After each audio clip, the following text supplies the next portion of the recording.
Hello and welcome.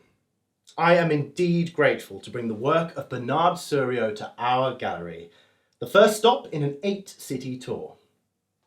I'm Richard Stewart. Mr. Suriot, who is Spanish by birth, has lived in New York for many years. I first saw his work at a New York gallery about 2 years ago at the insistence of Carl Hammond. I thought it very exceptional. And of course, I was quite taken aback that his work was unfamiliar to me. Though I'm sure you're all aware that until recently, the works of monochrome artists have received far more acclaim in America. But that is changing. Mr. Suriot's work is sometimes grouped with the so-called radical painting. I don't think Suriot would agree. Monochrome art has been said to delineate the least information and yet offers the most sensation of any painting and is anything but sameness. Though our eyes might perceive a million shades of red, each different, language does not allow us to differentiate. We call it red. To call it red is an inadequate assumption, as poor an observation as to think of the people around us as monotonous and without their joys and passions and sins. If a stranger crosses us in the street, we can see beyond their sombre expression. Perhaps you'll find tonight amusing. Some patron will stand here with a glass of red wine in one hand, his other hand in his trouser pocket jingling his change, and he'll look at the paintings. Of course, he doesn't see them. He hasn't seen the first painting all evening. No, he's merely posing, momentarily poised. He hesitates inanely an acceptable length of time before moving on from frame to frame to frame. He feels inadequate because he doesn't understand, but it's all right. Years ago, he learned he can simply just appear interestingly appreciative. Comment agreeably as expected. Imitate an understanding. Then finally, when he's confident he's made a sufficient appearance and he's become irritated, angered that his money goes to support this, a red painting, he turns to his wife and whispers quietly but sternly he wants to leave. He wants the comfort and the familiarity of his home. Safe, isolated, insular, same. It's all red, he thinks. Nothing more. How can that be art? He can't see beyond the obvious. The singleness of colour, the sameness, the bland blurring of the countless faces rushing past us each day. We don't look. We don't bother. I mean, our lives are so full of our own joys and sorrows, passions and problems, that there's so little time for anything else. We pose, momentarily poised in life. The painting in itself is nothing. It only begins to allow us to understand something of ourselves if we want to look. We see people like these paintings and wish to think of them without the eloquence of passion, without meaning. I asked Richard earlier today if anything had changed. We haven't had time to talk about last night. I'm trying to be understanding. It was months ago. We went out for dinner with friends and I invited a new colleague of mine from work. I wanted Richard to meet him. They were friends from the start, and she started bringing home stories of things he'd said or done. Was she thinking if they weren't married? They were spending a lot of time together. Maybe it was completely innocent. I didn't know. I was attracted to this man.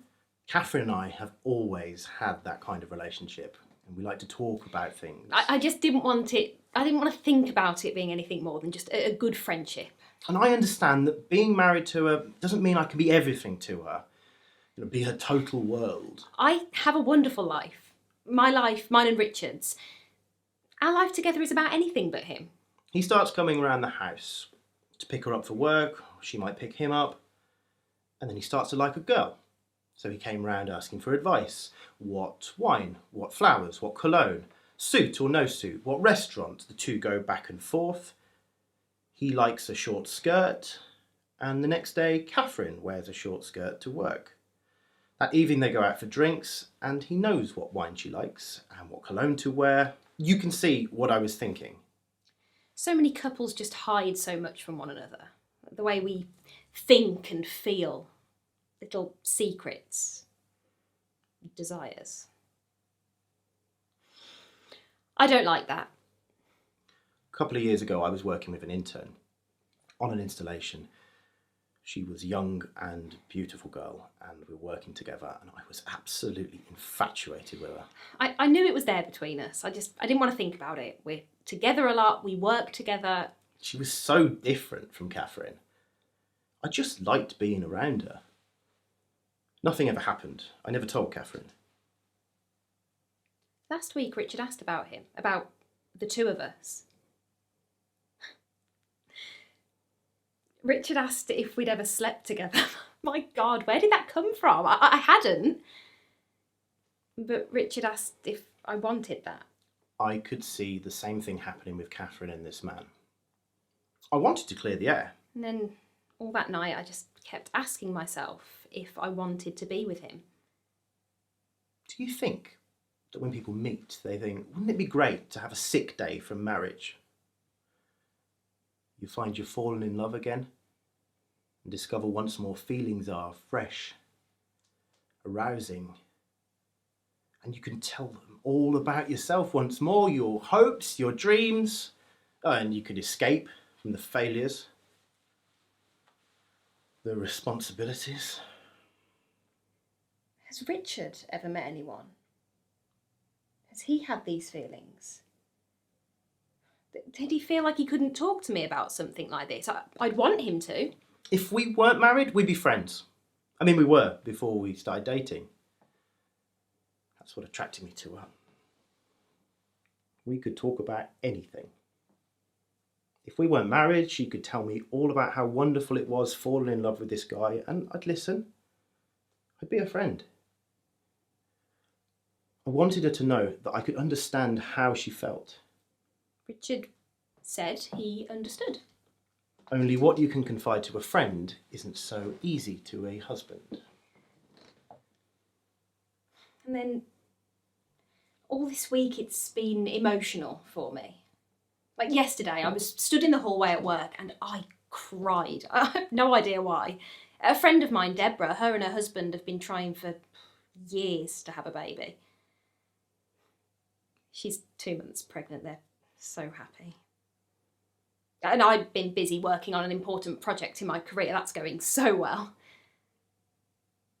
And then, standing there in the hallway, my friend came up to me and asked if I wanted a cup of coffee. And I looked at him and I said, yes. Yesterday I called Catherine and there was something in her voice. Last night we went out with friends from the office for drinks, my friend and I. Our knees were touching under the table. All night our knees were touching. Of course, nobody else could know our thoughts. And then finally some people got up to leave and we walked out with them. When I called her yesterday at work, maybe there was something in her voice, I don't know, but I knew. I asked Richard if he wanted to join us. I called her and said I'd be working late setting up the opening. We left and went to his apartment. When I got home, she was still out. It was awkward at first. We listened to music, something contemporary. Later, jazz. There wasn't a feeling that anything had to be rushed. I'm glad of that. We just talked and... I can understand. You know, I knew that with the girl, we could be lovers, and I could leave her and come home, and it wouldn't have affected Catherine and I. Maybe a bit of guilt. Maybe not. I wanted to be with him. We do things, good things, bad things, but the world doesn't come to an end. We worry so much about what people think of us, about trying to be a certain way, the way that we think people expect us to be. That's not what life is. Emotions are a crazy thing. Everything about life is an attempt at order. The order of law, traffic order, church order, just rules and regulations. Only running crazy through all of this is passion. That's what life's about. I don't want to talk to Richard about any of this. I just want him to understand.